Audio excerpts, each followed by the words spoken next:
আমরা প্রথমেই যেটা দেখতে পাবো আমাদের তুলা উন্নয়ন বোর্ডের তুলা গবেষণা প্রশিক্ষণ ও বীজবর্ধন খামারের মেন গেট আমরা দেখছি বিশাল একটা গেট।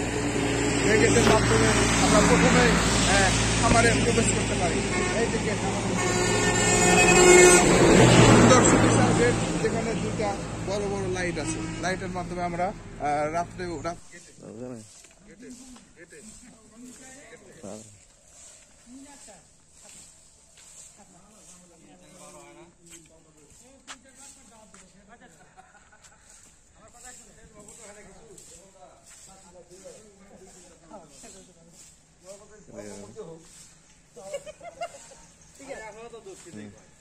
আমরা আছি প্রশাসনিক ভবন তুলা গবেষণা প্রশিক্ষণ ও বীজবর্ধন খামার দিনাজপুর সদরপুরের অন্তর্গত। আমাদের প্রশাসনিক যত কাজকর্ম আমাদের এই ভবনে সংগঠিত হয়।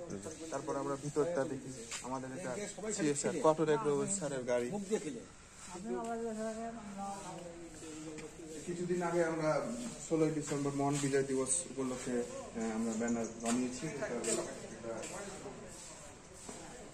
আমাদের এই বীজবর্ধন খামার উদ্বোধন করেন মেজর জেনারেল M.A. মঞ্জুর PSC, সেই 1986 সালে 7 ফেব্রুয়ারি।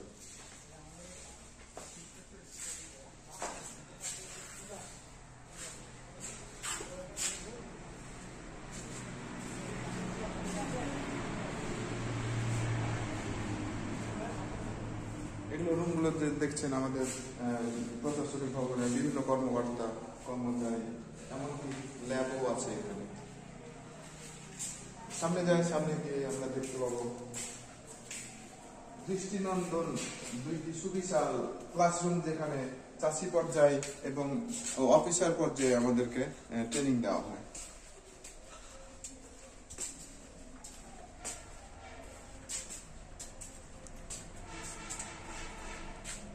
এটা আমাদের ক্লাসরুম, 40 জনের ক্যাপাসিটি আছে এখানে।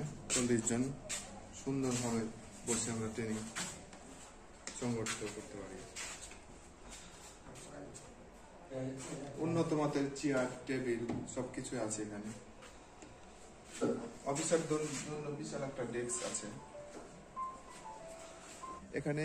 দুই পাশে কিন্তু আমাদের লিচু, আমাদের যেটা দিনাজপুরের বিখ্যাত লিচু, আমাদের এখানে ফার্মে আসলে আমরা এটা পাবো। তাছাড়া বিভিন্ন রকম গাছ আমাদের এখানে পাওয়া যায়। এই যে রেস্ট হাউসে বিভিন্ন অফিসাররা অবস্থান করে রাত্রে।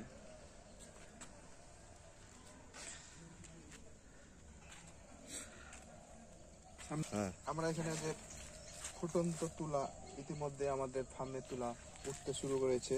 আমরা এটা পরিপক্ক একটা তুলা, যেখানে আমরা হাত দিলে অনায়াসে উঠাতে পারবো। তার মানে এটা একটা পরিপূর্ণ তুলা। তারপরেও এটা যেহেতু আমরা এখানে দেখছি শত শত শিমুল গাছের চারা উৎপাদন করা হয়। এখানে যা বিভিন্ন ইউনিটে আমাদের সরবরাহ করা হয়। এতে আমাদের এই কার্পাস তুলার পাশাপাশি এই তুলাটা আমাদের উৎপাদনের মাধ্যমে আমরা নিজেদের প্রয়োজনীয় বালিশ কিংবা লেপ আমরা বানাতে পারি। এর মাধ্যমে তুলার ঘাটতি কিছুটা আমরা লাঘব করতে পারি। এই সুবিশাল যেটা বিল্ডিং দেখছেন, এটা আমাদের জিনিং সেন্টার বলতে, যেখানে আমরা বীজ থেকে আঁশ আলাদা করা হয় এবং এমনকি এখানে বেলও করতে পারি।